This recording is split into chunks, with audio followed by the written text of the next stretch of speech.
घर आंगन महके लागल बा, बाबूजी के सपना पूरा होखे वाला बा। ढोलक बजावो शहनाई बुलावो, आज बिटिया पराई होखे वाली बा। सदिया कराए के बेरा आ गइल हो सैया, बाबूजी माने माई हाँ सैया।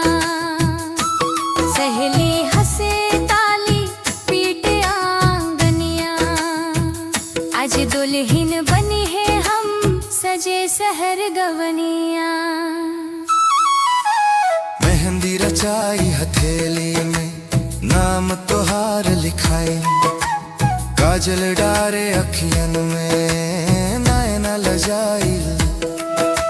नथुनी चमके नाक में झुमका बोले कान, आईना देख शर्माई बबनी छुपाई मुस्कान।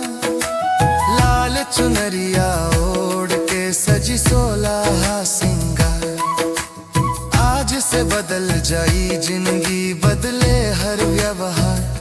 सदियां कराए के बेरा आ गइल हो सैया, मायके अंचरा भीगे खुशियां आंसू सैया।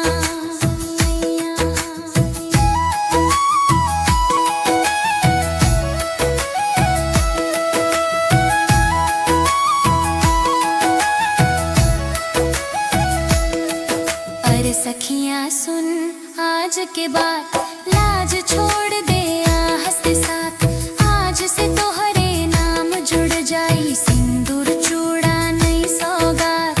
अब ना बाबू के रोक टोक ना मई के रोज सवार, सैया के संग कट जाई सुख दुख बरसों के जार। ढोलक बाजे आंगन में शहनाई लेता, फूफाजी नोट उड़ावे खुश भई खानदान। मामा नाचे मौसी गावे झूमे सारा गवो, आज के दिन लिखाई जाए जिंदगी के नया जवो।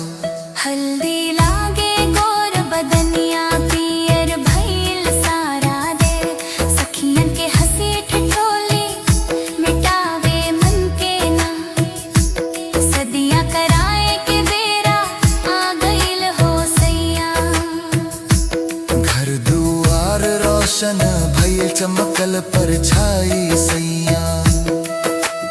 अंतरा तृण विदाई भा, माई के अखियां भर आई बोले कुछ ना पाए। बाबूजी छुप के रोवे काले जा थामे जाए, भैया देवे माथे चुम्मा बोले हिम्मत रख।